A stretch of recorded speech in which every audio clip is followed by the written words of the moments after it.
जय जगन्नाथ आपको प्रज्योतिष वाल को स्वागत। हिंदू धर्म रे तीर्थयात्रार महत्व बहुत अधिक रही था। तीर्थयात्रा भितर सबुठारु पुण्य एवं महत्वर यात्रा होची चारिधामर यात्रा, जहाँकि चारि कोणर रही। अर्थात भारत मानचित्र को आपण जदि भल भाव देखिए ताहले चारि दिगरे चारोटी धाम रही।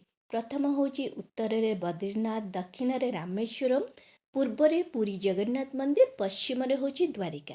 एही चारिधामर यात्रा प्रत्येक मनुष्य को जीवन रे थरे करिबा निहाती भाबरे दरकार। आज चलंतु जानिबा जे कौन पाई प्रत्येक मनुष्य को चारिधाम यात्रा करिबा एते आवश्यक होइताय। प्रथमे देखंतु चारिधामर यात्रार महत्व रहुची चारोटी क्रम रे। प्रथमे होची बद्रीनाथ, द्वितीय होची पुरी जगन्नाथ मंदिर, तृतीय होची रामेश्वरम, आ शेष होची द्वारिकार यात्रा होची माने शेष यात्रा होची द्वारिका। तो प्रथम होची बद्रीनाथ धाम। तो बद्रीनाथ धाम आमर उत्तराखंड चमोली गाँव अलका नदी माने अलका नदी तटरे अवस्थित होची बद्रीनाथ धाम, जहाँकि भगवान विष्णु को समर्पित। ए स्थान को भगवान विष्णुकर प्रिय स्थान बोली कहा जाए। ता व्यतीत मनुष्य मानकर मुख्यर द्वार होची बद्रीनाथ धाम। मान्यता अछि जे जेउ व्यक्ति जीवन रे थरे बद्रीनाथ जाए एवं सेठी बद्रीनाथकर दर्शन करे ताको बारंबार माने जन्म ग्रहण करने को पड़े नहीं, पर जन्म से ग्रहण करे नहीं, तार आत्मा मोक्ष प्राप्ति होता है। बद्रीनाथ धाम होची मुख्यर धाम बा मुख्यर द्वार होची बद्रीनाथ धाम। तो बद्रीनाथ धाम वर्षर 6 मास खुला रुहे आउ 6 मास बंद रुहे। अक्षय तृतीया परे बद्रीनाथ धाम खुला रुहे एवं दीपावली परे पड़ुवा भातृ तृतीया दिन ही बद्रीनाथ धाम 6 मास पई बंद होता है। 6 मास पई मंदिर बंद हेले भी सेठी गोटे दीप जहाँकि बिना तेल रे से सेमिति सर्वदा जलु थाए, जहाँकि केबे लिबि नहीं। आपण माने एबे माने भाबुथिबे जे केते अद्भुत कथा रहउची बद्रीनाथ धाम रो। द्वितीय होची धाम होची पुरी जगन्नाथ मंदिर। आमे होची ओडिया मानकर प्रिय भगवान होचंदी, प्रिय ठाकुर होचंदी कालिया सान्त।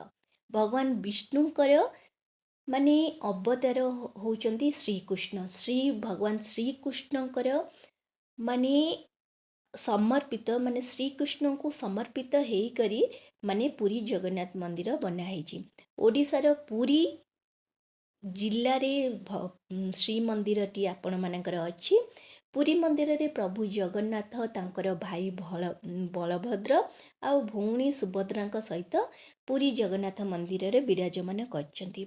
पुरी जगन्नाथ मंदिर माने गोटे मार्ग, ठीक अछि, माने हमर आत्मा को केमती हमर आत्मा परात्मा रे लीन हबो तार मार्ग होची पुरी जगन्नाथ मंदिर।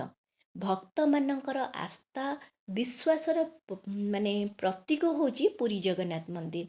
माने लोक मानकर मनुष्य मानकर भौतिक सुखरू केमती तांकर आत्मा सुख शांति माने संतुष्टि प्रदान करिवो केमिति सेटा होची तार मार्ग होची पुरी जगन्नाथ मंदिर।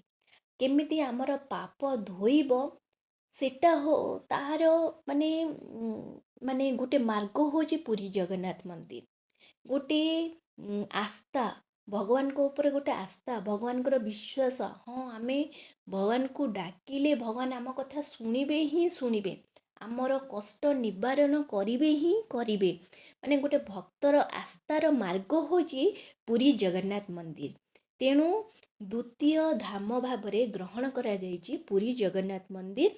आ पुरी जगन्नाथ मंदिर माने बहुत विशेषत्व रही। ता भितर बड़ विशेषत्व रोचे सेठिकार रथ यात्रा। जो रथ यात्रा भगवान सेठी भक्त भगवान को पाखकू जाए नहीं, सेठी भगवान भक्तों पाखकू आसे। तांकर माने अलौकिक लीला तांकर माने सब किछि देखै थाए। माने तार किछि शब्द नहीं जे बखाणी हबो भगवान को। माने भगवान आम पई माने से गोटे मार्ग। तेणु करी चारि धाम भितरु द्वितीय धाम होची पुरी जगन्नाथ मंदिर, तृतीय होची रामेश्वरम। ରାମେଶ୍ୱରମ୍ ହେଉଛି ଭଗବାନ ଶିବଙ୍କୁ ସମର୍ପିତ ହେଉଛି ରାମେଶ୍ୱରମ୍।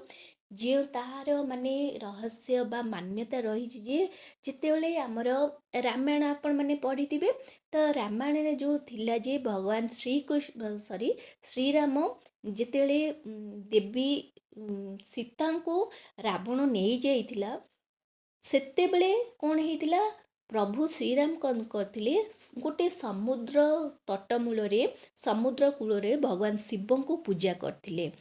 ତ ପୂଜା କରିସାରିଲା ପରେ ଭଗବାନ ଶିବଙ୍କର କୃପା ପାଇବା ପରେ କ'ଣ କରିଥିଲେ, ଭଗବାନ ରାମ କ'ଣ କରିଥିଲେ, ରାବଣଙ୍କୁ ମାରିବାକୁ ଯାଇଥିଲେ। ସେଇ ଯେଉଁ ଭଗବାନ ଶ୍ରୀରାମ ଯେଉଁ ଲିଙ୍ଗଟି କରି ଶିବଲିଙ୍ଗଟି କରି ଭଗବାନ ଶିବଙ୍କୁ ପୂଜା କରିଥିଲେ, ସେଇ ଲିଙ୍ଗର ନାମ ହିଁ ହେଉଛି ରାମେଶ୍ୱରମ୍।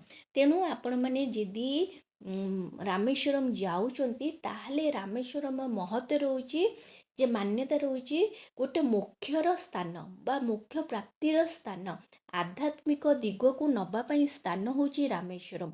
କାରଣ ରାମେଶ୍ୱରମ୍ରେ ପ୍ରଥମେ ଯେଉଁଠି ସମୁଦ୍ର ଅଛି, ତ ସେଇ ସମୁଦ୍ରରେ ଆପଣ ମାନେ ସେଇ ସମୁଦ୍ରରେ ନିଜେ ଭଗବାନ ରାମ, ତାଙ୍କର ଭାଇ ଲକ୍ଷ୍ମଣ, ତା ସହିତ ହନୁମାନ, ତା ସହିତ ଅନ୍ୟ ଯେତିକି ଥିଲେ ସମସ୍ତେ ସେଇଠି ଗାଧେଇଥିଲେ। ତା ସହିତ ଦେବୀ ସୀତାଙ୍କୁ ଯେତେବେଳେ ପ୍ରଭୁ ରାମ ଆଣିଥିଲେ, ସିଏ ମଧ୍ୟ ଦେବୀ ସୀତା ନିଜର ସତୀତ୍ୱର ପରିମାଣ ମାନେ ଦେଇକରି ସିଏ ମଧ୍ୟ ସେଠି ସ୍ନାନ କରିଥିଲେ। ତେଣୁ କୁହାଯାଇଛି ଯେ ଯଦି ଆପଣମାନେ ସମୁଦ୍ର ସେଇ ରାମେଶ୍ୱରମ୍ରେ ଯେଉଁ ସମୁଦ୍ର ତଟଟି ଅଛି, ସମୁଦ୍ର କୂଳରେ ଆପଣ ଯଦି ସ୍ନାନ କରୁଛନ୍ତି, ତାହେଲେ ଆପଣଙ୍କର ସବୁ ପାପ ମଧ୍ୟ ଧୋଇ ଯାଇଥାଏ।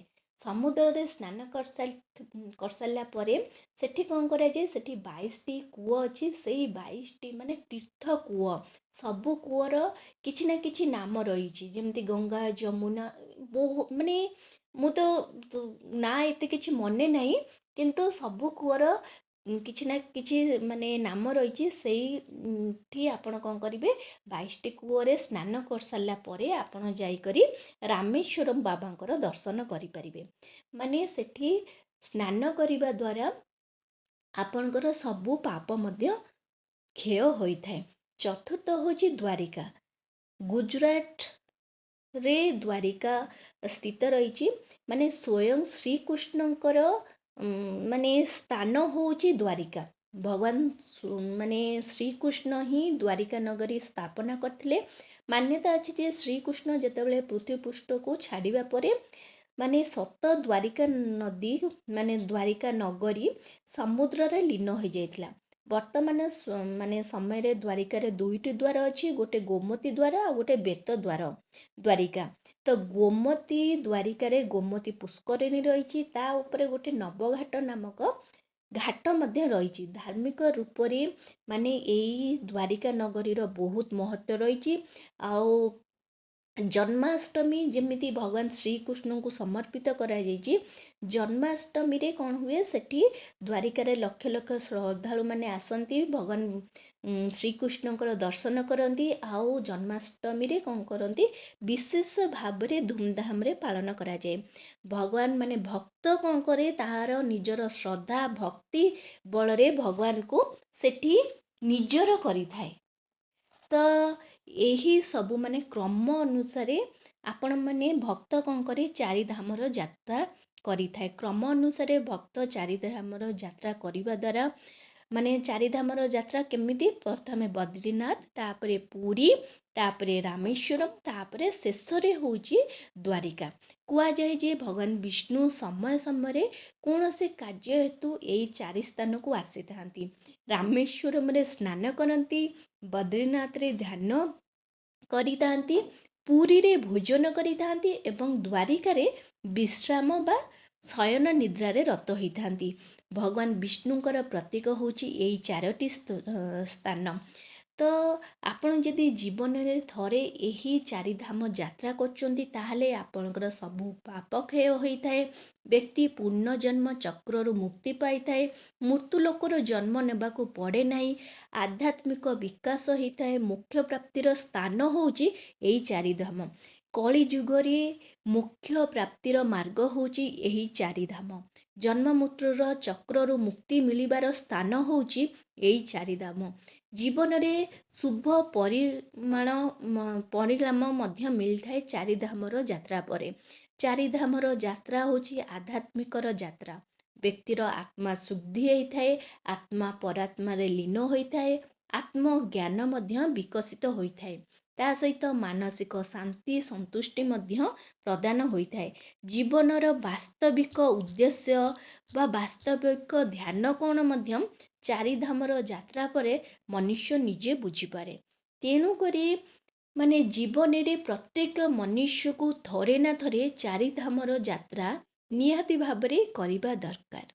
ଆଶା କରୁଛି ଭିଡ଼ିଓଟି ଆପଣମାନଙ୍କୁ ବହୁତ ପସନ୍ଦ ଆସିଥିବ। ଯଦି ଆସିଛି ତାହେଲେ ଏଇ ଚ୍ୟାନେଲକୁ ଜଲ୍ଦି କରି ଲାଇକ୍ ସେୟାର ସବସ୍କ୍ରାଇବ୍ କରିଦିଅନ୍ତୁ। ନମସ୍କାର।